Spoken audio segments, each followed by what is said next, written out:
بسم الله الرحمن الرحيم. يا أيها الناس اتقوا ربكم الذي خلقكم من نفس واحدة وخلق منها زوجها وبث منهما رجالا كثيرا ونساء، واتقوا الله الذي تساءلون به والأرحام إن الله كان عليكم رقيبا. وآتوا اليتامى أموالهم ولا تتبدلوا الخبيث بالطيب ولا تأكلوا أموالهم إلى أموالكم إنه كان حوبا كبيرا. وإن خفتم ألا تقسطوا في اليتامى فانكحوا ما طاب لكم من النساء مثنى وثلاث ورباع، فإن خفتم ألا تعدلوا فواحدة أو ما ملكت أيمانكم ذلك أدنى ألا تعولوا. وآتوا النساء صدقاتهن نحلة، فإن طبن لكم عن شيء منه نفسا فكلوه هنيئا مريئا. ولا تؤتوا السفهاء أموالكم التي جعل الله لكم قياما وارزقوهم فيها واكسوهم وقولوا لهم قولا معروفا. وابتلوا اليتامى حتى إذا بلغوا النكاح، فإن آنستم منهم رشدا فادفعوا إليهم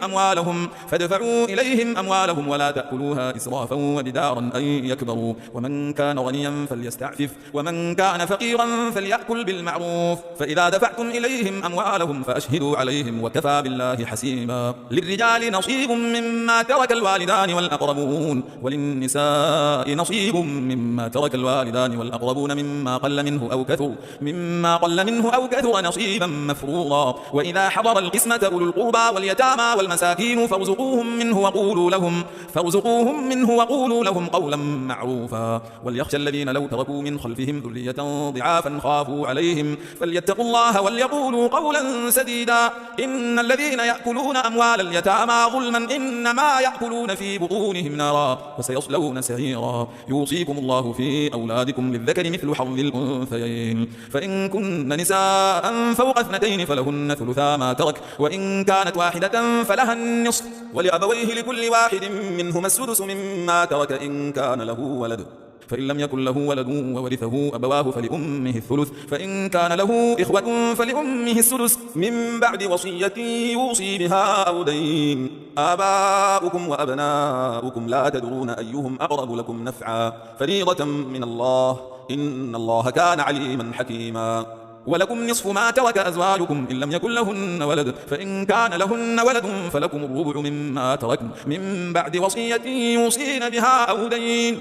ولهن الربع مما تركتم إن لم يكن لكم ولد، فإن كان لكم ولد فلهن الثمن مما تركتم من بعد وصية توصون بها أو دين. وإن كان رجل يورث كلالة أو امرأة وله أخ أو أخت فلكل واحد منهما السدس، فإن كانوا أكثر من ذلك فهم شركاء في الثلث من بعد وصية يوصي بها أو دين غير مضار، وصية من الله والله عليم حليم. تلك حدود الله، ومن يطع الله ورسوله يدخله جنات تجري من تحتها الأنهار خالدين فيها وذلك الفوز العظيم. ومن يعص الله ورسوله ويتعد حدوده يدخله نارا خالدا فيها وله عذاب مهين. واللاتي يأتين الفاحشة من نسائكم فاستشهدوا عليهن 4 منكم، فإن شهدوا فأمسكوهن في البيوت حتى يتوفاهن الموت أو يجعل الله لهن سبيلا. واللذان يأتيانها منكم فآذوهما فإن تابا وأصلحا فأعرضوا عنهما إن الله كان توابا رحيما.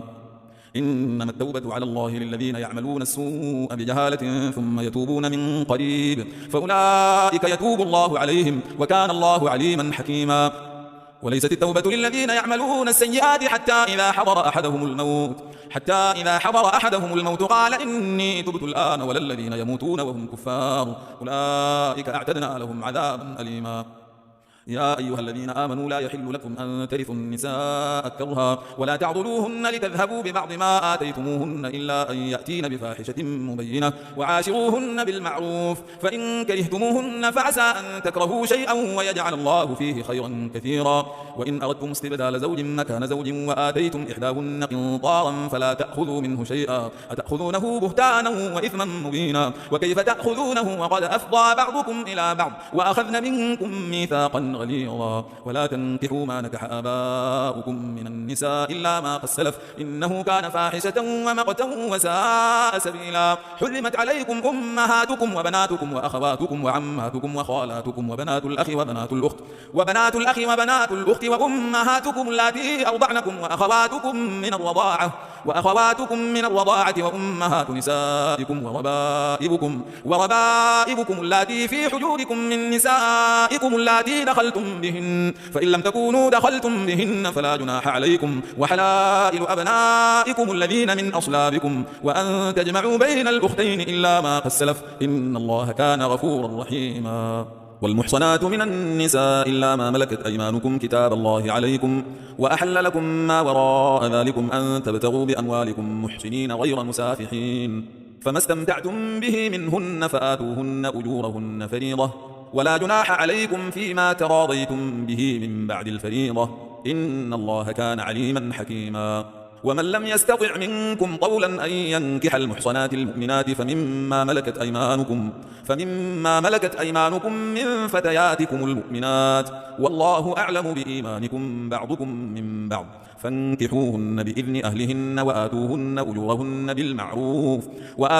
أجورهن بالمعروف محصنات غير مسافحات ولا متخذات أخدان، فإذا أحصن فإن أتين بفاحشة فعليهن نصف ما على المحصنات من العذاب، ذلك لمن خشي العنة منكم، وأن تصبروا خير لكم، والله غفور رحيم. يريد الله ليبين لكم ويهديكم سنن الذين من قبلكم ويتوب عليكم، والله عليم حكيم. والله يريد أن يتوب عليكم ويريد الذين يتبعون الشهوات أن تميلوا ميلا عظيما، يريد الله أن يخفف عنكم وخلق الإنسان ضعيفا. يا أيها الذين آمنوا لا تأكلوا أموالكم بينكم بالباطل إلا أن تكون تجارة عن تراض منكم، ولا تقتلوا أنفسكم إن الله كان بكم رحيما.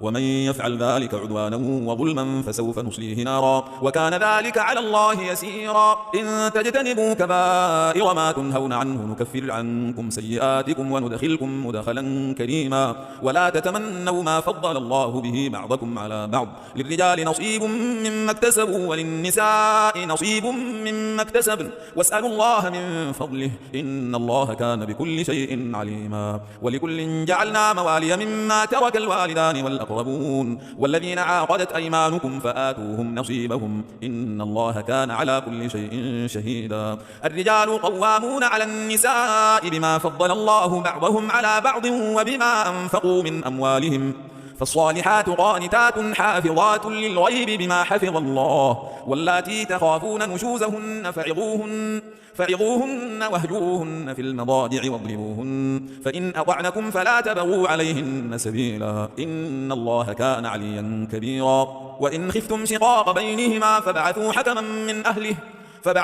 من أهله وحكما من أهلها إن يريدا إصلاحا يوفق الله بينهما إن الله كان عليما خبيرا.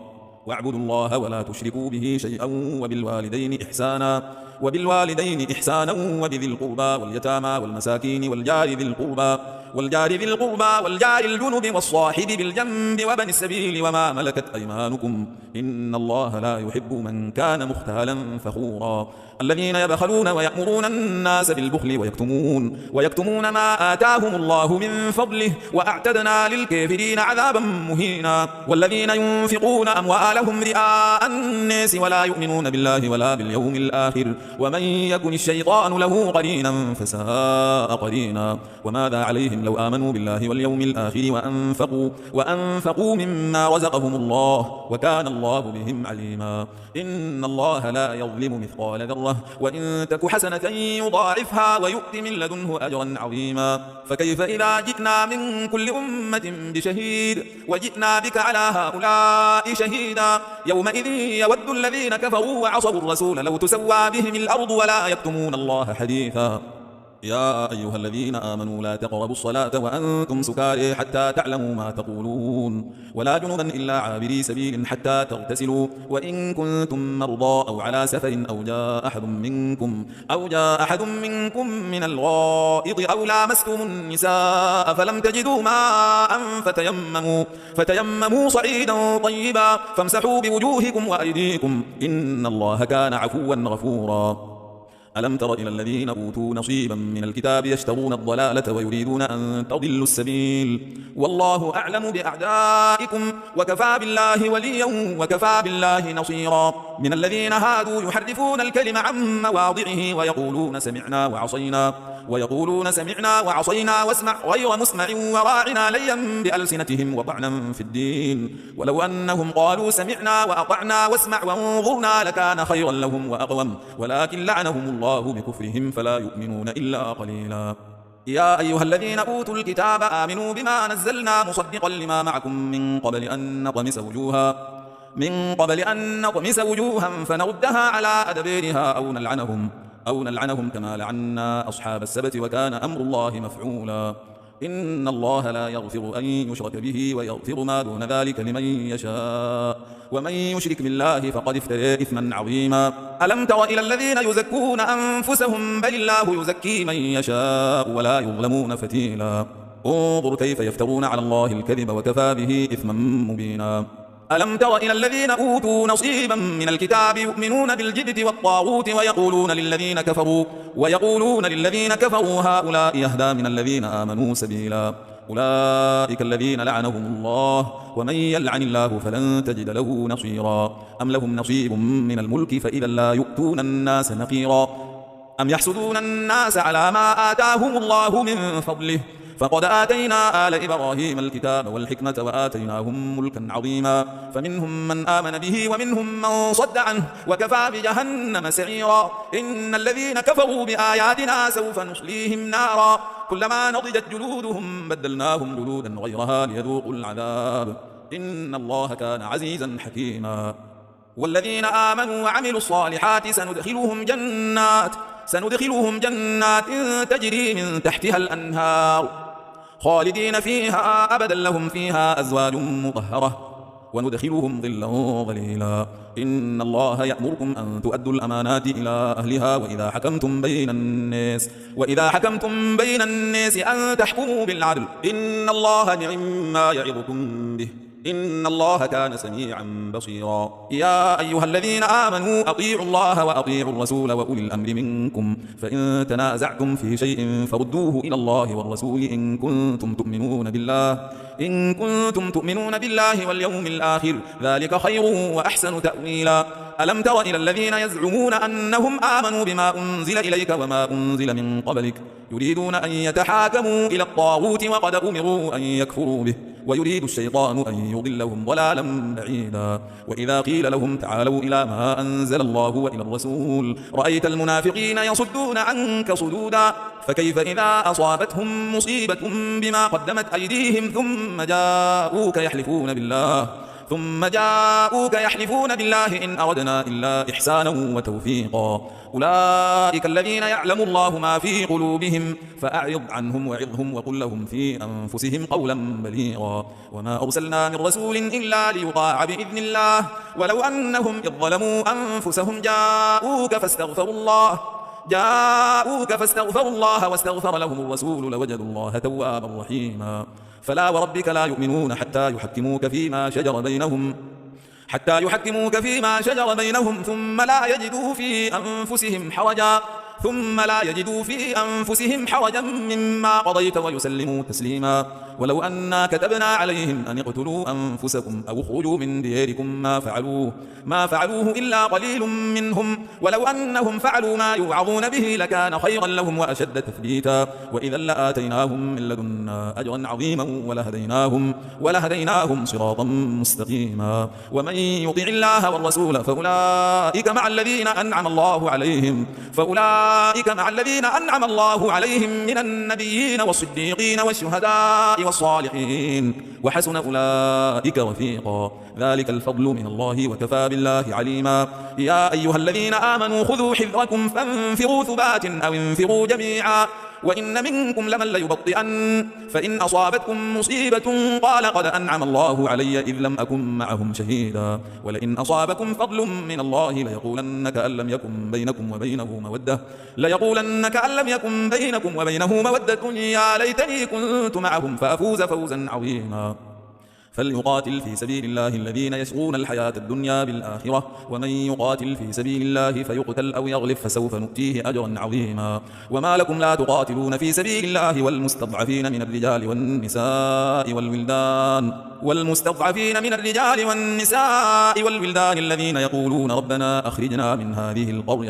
الذين يقولون ربنا أخرجنا من هذه القرية الظالم أهلها واجعل لنا من لدنك وليا واجعل لنا من لدنك نصيرا. الذين آمنوا يقاتلون في سبيل الله والذين كفروا يقاتلون في سبيل الطاغوت فقاتلوا أولياء الشيطان إن كيد الشيطان كان ضعيفا.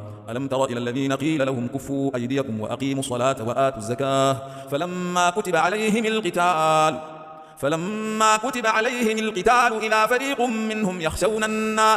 إذا فريق منهم يخشون الناس كخشية الله أو أشد خشية وقالوا ربنا لم كتبت علينا القتال لولا أخرتنا إلى أجل قريب قل متاع الدنيا قليل والآخرة خير لمن اتقى ولا تظلمون فتيلا. أينما تكونوا يدرككم الموت ولو كنتم في بروج مشيدة وإن تصبهم حسنة يقولوا هذه من عند الله وإن تصبهم سيئة يقولوا هذه من عندك قل كل من عند الله فما لهؤلاء القوم لا يكادون يفقهون حديثا. ما أصابك من حسنة فمن الله وما أصابك من سيئة فمن نفسك وأرسلناك للناس رسولا وكفى بالله شهيدا. من يطع الرسول فقد أطاع الله ومن تولى فما أرسلناك عليهم حفيظا. ويقولون طاعة فإذا برزوا من عندك بيت طائفة منهم غير الذي تقول والله يكتب ما يبيتون فأعرض عنهم وتوكل على الله وكفى بالله وكيلا. أفلا يتدبرون القرآن ولو كان من عند غير الله لوجدوا فيه اختلافا كثيرا. وإذا جاءهم أمر من الأمن أو الخوف أذاعوا به ولو ردوه إلى الرسول وإلى أولي الأمر منهم لعلمه الذين يستنبطونه منهم ولولا فضل الله عليكم ورحمته لاتبعتم الشيطان إلا قليلا. فقاتل في سبيل الله لا تكلف إلا نفسك وحرض المؤمنين عسى الله أن يكف بأس الذين كفروا والله أشد بأسا وأشد تنكيلا. من يشفع شفاعة حسنة يكن له نصيب منها ومن يشفع شفاعة سيئة يكن له كفل منها وكان الله على كل شيء مقيتا. وإذا حييتم بتحية فحيوا بأحسن منها أو ردوها إن الله كان على كل شيء حسيبا. الله لا إله إلا هو ليجمعنكم إلى يوم القيامة لا ريب فيه ومن أصدق من الله حديثا. فما لكم في المنافقين فئتين والله أركسهم بما كسبوا أتريدون أن تهدوا من أضل الله ومن يضلل الله فلن تجد له سبيلا. ودوا لو تكفرون كما كفروا فتكونون سواء فلا تتخذوا منهم أولياء حتى يهاجروا في سبيل الله فإن تولوا فخذوهم وقتلوهم حيث وجدتموهم ولا تتخذوا منهم وليا ولا نصيرا إلا الذين يصلون إلى قوم بينكم وبينهم ميثاق أو جاءوكم حصرت صدورهم أن يقاتلوكم أو يقاتلوا قومهم ولو شاء الله لسلطهم عليكم فلقاتلوكم فإن اعتزلوكم فلم يقاتلوكم وألقوا إليكم السلم فما جعل الله لكم عليهم سبيلا. ستجدون آخرين يريدون أن يأمنوكم ويأمنوا قومهم كلما ردوا إلى الفتنة أركسوا فيها فإن لم يعتزلوكم ويلقوا إليكم السلم ويكفوا أيديهم فخذوهم وقتلوهم حيث ثقفتموهم وأولئكم جعلنا لكم عليهم سلطانا مبينا. وما كان لمؤمن أن يقتل مؤمنا إلا خطأ ومن قتل مؤمنا خطأ فتحرير رقبة مؤمنة ودية مسلمة إلى أهله إلا أن يصدقوا فإن كان من قوم عدو لكم وهو مؤمن فتحرير رقبة مؤمنة وإن كان من قوم بينكم وبينهم ميثاق فدية مسلمة إلى أهله وتحرير رقبة مؤمنة فمن لم يجد فصيام شهرين متتابعين توبة من الله وكان الله عليما حكيما. ومن يقتل مؤمنا متعمدا فجزاؤه جهنم خالدا فيها وغضب الله عليه ولعنه وأعد له عذابا عظيما. يا أيها الذين آمنوا إذا ضربتم في سبيل الله فتبينوا ولا تقولوا لمن ألقى إليكم السلام لست مؤمنا تبتغون عرض الحياة الدنيا فعند الله مغانم كثيرة كذلك كنتم من قبل فمن الله عليكم فتبينوا إن الله كان بما تعملون خبيرا. لا يستوي القاعدون من المؤمنين غير أولي الضرر والمجاهدون في سبيل الله بأموالهم وأنفسهم فضل الله المجاهدين بأموالهم وأنفسهم على القاعدين درجة وكلا وعد الله الحسنى وفضل الله المجاهدين على القاعدين أجرا عظيما درجات منه ومغفرة ورحمة وكان الله غفورا رحيما. إن الذين توفاهم الملائكة ظالمي أنفسهم قالوا فيم كنتم قالوا كنا مستضعفين في الأرض قالوا ألم تكن أرض الله واسعة فتهاجروا فيها فأولئك مأواهم جهنم وساءت مصيرا إلا المستضعفين من الرجال والنساء والولدان لا يستطيعون حيلة ولا يهتدون سبيلا فأولئك عسى الله أن يعفو عنهم وكان الله عفوا غفورا. ومن يهاجر في سبيل الله يجد في الأرض مراغما كثيرا وسعة ومن يخرج من بيته مهاجرا إلى الله ورسوله ثم يدركه الموت فقد وقع أجره على الله وكان الله غفورا رحيما. وإذا ضربتم في الأرض فليس عليكم جناح أن تقصروا من الصلاة إن خفتم أن يفتنكم الذين كفروا إن الكافرين كانوا لكم عدوا مبينا.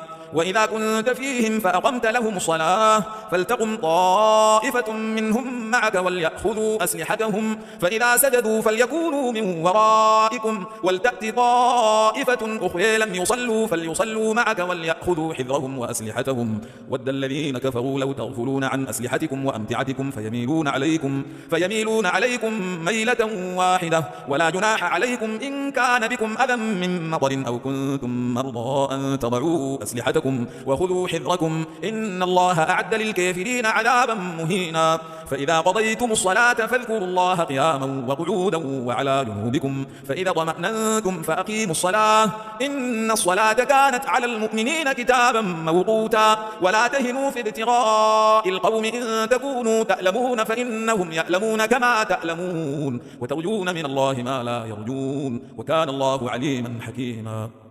إنا أنزلنا إليك الكتاب بالحق لتحكم بين الناس بما أريك الله ولا تكن للخائنين خصيما واستغفر الله إن الله كان غفورا رحيما. ولا تجادل عن الذين يختانون أنفسهم إن الله لا يحب من كان خوانا أثيما. يستخفون من الناس ولا يستخفون من الله وهو معهم إذ يبيتون ما لا يرضى من القول وكان الله بما يعملون محيطا. ها أنتم هؤلاء جادلتم عنهم في الحياة الدنيا فمن يجادل الله عنهم يوم القيامة أم من يكون عليهم وكيلا. ومن يعمل سوءا أو يظلم نفسه ثم يستغفر الله يجد الله غفورا رحيما. ومن يكسب إثما فإنما يكسبه على نفسه وكان الله عليما حكيما. ومن يكسب خطيئة أو إثما ثم يرمي به بريئا فقد احتمل بهتانا وإثما مبينا. ولولا فضل الله عليك ورحمته لهمت طائفة منهم أن يضلوك وما يضلون إلا أنفسهم وما يضرونك من شيء وأنزل الله عليك الكتاب والحكمة وعلمك ما لم تكن تعلم وكان فضل الله عليك عظيما. لا خير في كثير من نجواهم إلا من أمر بصدقة أو معروف أو إصلاح بين الناس ومن يفعل ذلك ابتغاء مرضات الله فسوف يؤتيه أجرا عظيما. ومن يشاقق الرسول من بعد ما تبين له الهدى ويتبع غير سبيل المؤمنين نوله ما تولى ونصله جهنم وساءت مصيرا. إن الله لا يغفر أن يشرك به ويغفر ما دون ذلك لمن يشاء ومن يشرك بالله فقد ضل ضلالا بعيدا. إن يدعون من دونه إلا إناثا وإن يدعون إلا شيطانا مريدا لعنه الله وقال لأتخذن من عبادك نصيبا مفروضا ولأضلنهم ولأمنينهم ولآمرنهم فليبتكن آذان الأنعام ولآمرنهم فليغيرن خلق الله ومن يتخذ الشيطان وليا من دون الله فقد خسر خسرانا مبينا يعدهم ويمنيهم وما يعدهم الشيطان إلا غرورا أولئك مأواهم جهنم ولا يجدون عنها محيصا والذين آمنوا وعملوا الصالحات سندخلهم جنات تجري من تحتها الأنهار خالدين فيها أبدا وعد الله حقا ومن أصدق من الله قيلا ليس بأمانيكم ولا أماني أهل الكتاب من يعمل سوءا يجز به ولا يجد له من دون الله وليا ولا نصيرا ومن يعمل من الصالحات من ذكر أو أنثى وهو مؤمن فأولئك يدخلون الجنة ولا يظلمون نقيرا ومن أحسن دينا ممن أسلم وجهه لله وهو محسن واتبع ملة إبراهيم حنيفا واتخذ الله إبراهيم خليلا ولله ما في السماوات وما في الأرض وكان الله بكل شيء محيطا ويستفتونك في النساء قل الله يفتيكم فيهن وما يتلى عليكم في الكتاب في يتامى النساء اللاتي لا تؤتونهن ما كتب لهن وترغبون أن تنكحوهن والمستضعفين من الولدان وأن تقوموا لليتامى بالقسط وما تفعلوا من خير فإن الله كان به عليما وإن امرأة خافت من بعلها نشوزا أو إعراضا فلا جناح عليهما أن يصالحا بينهما صلحا والصلح خير وأحضرت الأنفس الشح وإن تحسنوا وتتقوا فإن الله كان بما تعملون خبيرا ولن تستطيعوا أن تعدلوا بين النساء ولو حرصتم فلا تميلوا كل الميل فتذروها كالمعلقة وإن تصلحوا وتتقوا فإن الله كان غفورا رحيما وإن يتفرقا يغني الله كلا من سعته وكان الله واسعا حكيما ولله ما في السماوات وما في الأرض ولقد وصينا الذين أوتوا الكتاب من قبلكم وإياكم أن اتقوا الله وإن تكفروا فإن لله ما في السماوات وما في الأرض وكان الله غنيا حميدا ولله ما في السماوات وما في الأرض وكفى بالله وكيلا إن يشأ يذهبكم أيها الناس ويأتي بآخرين وكان الله على ذلك قديرا من كان يريد ثواب الدنيا فعند الله ثواب الدنيا والآخرة وكان الله سميعا بصيرا يا أيها الذين آمنوا كونوا قوامين بالقسط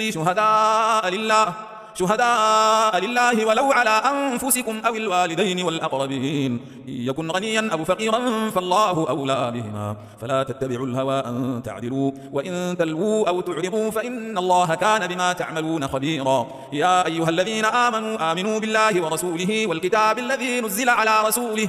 والكتاب الذي نزل على رسوله والكتاب الذي أنزل من قبل ومن يكفر بالله وملائكته وكتبه ورسله واليوم الآخر فقد ضل ضلالا بعيدا إن الذين آمنوا ثم كفروا ثم آمنوا ثم كفروا ثم ازدادوا كفرا لم يكن الله ليغفر لهم ولا ليهديهم سبيلا بشر المنافقين بأن لهم عذابا أليما الذين يتخذون الكافرين أولياء من دون المؤمنين أيبتغون عندهم العزة فإن العزة لله جميعا وقد نزل عليكم في الكتاب أن إذا سمعتم آيات الله يكفر بها ويستهزأ بها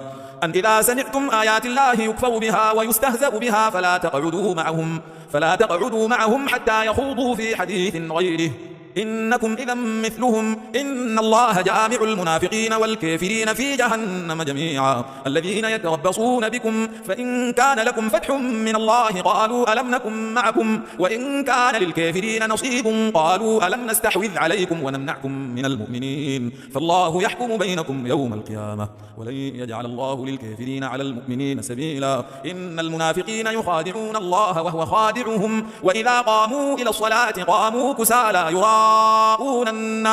يراءون الناس ولا يذكرون الله إلا قليلا مذبذبين بين ذلك لا إله هؤلاء ولا إله هؤلاء ومن يضلل الله فلن تجد له سبيلا يا أيها الذين آمنوا لا تتخذوا الكافرين أولياء من دون المؤمنين أتريدون أن تجعلوا لله عليكم سلطانا مبينا إن المنافقين في الدرك الأسفل من النار ولن تجد لهم نصيرا إلا الذين تابوا وأصلحوا واعتصموا بالله وأخلصوا دينهم لله فأولئك مع المؤمنين وسوف يؤتي الله المؤمنين أجرا عظيما ما يفعل الله بعذابكم إن شكرتم وآمنتم وكان الله شاكرا عليما لا يحب الله الجهر بالسوء من القول إلا من ظلم وكان الله سميعا عليما إن تبدوا خيرا أو تخفوه أو تعفوا عن سوء أو تعفو عن سوء فإن الله كان عفوا قديرا. إن الذين يكفرون بالله ورسله ويريدون أن يفرقوا بين الله ورسله ويقولون نؤمن ببعض ونكفر ببعض ويريدون أن يتخذوا بين ذلك سبيلا أولئك هم الكافرون حقا وأعتدنا للكافرين عذابا مهينا. والذين آمنوا بالله ورسله ولم يفرقوا بين أحد منهم أولئك سوف نؤتيهم أجورهم وكان الله غفورا رحيما. يسألك أهل الكتاب أن تنزل عليهم كتابا من السماء فقد سألوا موسى أكبر من ذلك فقالوا أرنا الله جهرة فأخذتهم الصاعقة بظلمهم ثم اتخذوا العجل من بعد ما جاءتهم البينات فعفونا عن ذلك وآتينا موسى سلطانا مبينا. ورفعنا فوقهم الطور بميثاقهم وقلنا لهم ادخلوا الباب سجدا وقلنا لهم لا تعدوا في السبت وأخذنا منهم ميثاقا غليظا. فبما نقضهم ميثاقهم وكفرهم بآيات الله وقتلهم الأنبياء بغير حق وقولهم قلوبنا غلف بل طبع الله عليها بكفرهم فلا يؤمنون إلا قليلا. وبكفرهم وقولهم على مريم بهتانا عظيما وقولهم إنا قتلنا المسيح عيسى بن مريم رسول الله وما قتلوه وما صلبوه ولكن شبه لهم وإن الذين اختلفوا فيه لفي شك منه ما لهم به من علم إلا اتباع الظن وما قتلوه يقينا بل رفعه الله إليه وكان الله عزيزا حكيما. وإن من أهل الكتاب إلا ليؤمنن به قبل موته ويوم القيامة يكون عليهم شهيدا. فبظلم من الذين هادوا حرمنا عليهم طيبات أحلت لهم وبصدهم عن سبيل الله كثيرا وأخذهم الربا وقد نهوا عنه وأكلهم أموال الناس بالباطل وأعتدنا للكافرين منهم عذابا أليما. لكن الراسخون في العلم منهم والمؤمنون يؤمنون بما أنزل إليك وما أنزل من قبلك والمقيمين الصلاة والمؤتون الزكاة والمؤمنون بالله واليوم الآخر أولئك سنؤتيهم أجرا عظيما. إنا أوحينا إليك كما أوحينا إلى نوح والنبيين من بعده وأوحينا إلى إبراهيم وإسماعيل وإسحاق ويعقوب والأسباط وعيسى وأيوب ويونس وهارون وسليمان وآتينا داود زبورا. ورسلا قد قصصناهم عليك من قبل ورسلا لم نقصصهم عليك وكلم الله موسى تكليما. رسلا مبشرين ومنذرين لئلا يكون للناس على الله حجة بعد الرسل وكان الله عزيزا حكيما. لكن الله يشهد بما أنزل إليك أنزله بعلمه والملائكة يشهدون وكفى بالله شهيدا. إن الذين كفروا وصدوا عن سبيل الله قد ضلوا ضلالا بعيدا. إن الذين كفروا وظلموا لم يكن الله ليغفر لهم ولا ليهديهم طريقا إلا طريق جهنم خالدين فيها أبدا وكان ذلك على الله يسيرا. يا أيها الناس قد جاءكم الرسول بالحق من ربكم فآمنوا خيرا لكم وإن تكفروا فإن لله ما في السماوات والأرض وكان الله عليما حكيما. يا أهل الكتاب لا تغلوا في دينكم ولا تقولوا على الله إلا الحق إنما المسيح عيسى بن مريم رسول الله وكلمته ألقاها إلى مريم وروح منه فآمنوا بالله ورسله ولا تقولوا ثلاثة انتهوا خيرا لكم إنما الله إله واحد سبحانه أن يكون له ولد له ما في السماوات وما في الأرض وكفى بالله وكيلا.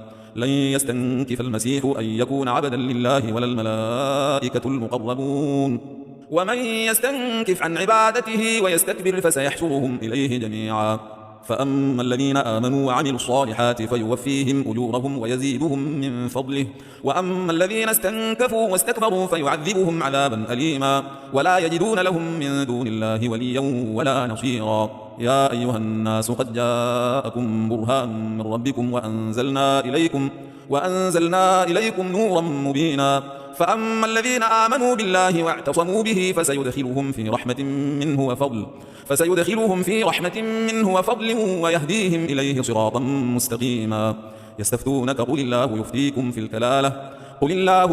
في الكلالة إن امرؤ هلك ليس له ولد وله أخت فلها نصف ما ترك وهو يرثها إن لم يكن لها ولد فإن كانت اثنتين فلهما الثلثان مما ترك، وإن كانوا إخوة رجالا ونساء فللذكر مثل حظ الأنثيين. يبين الله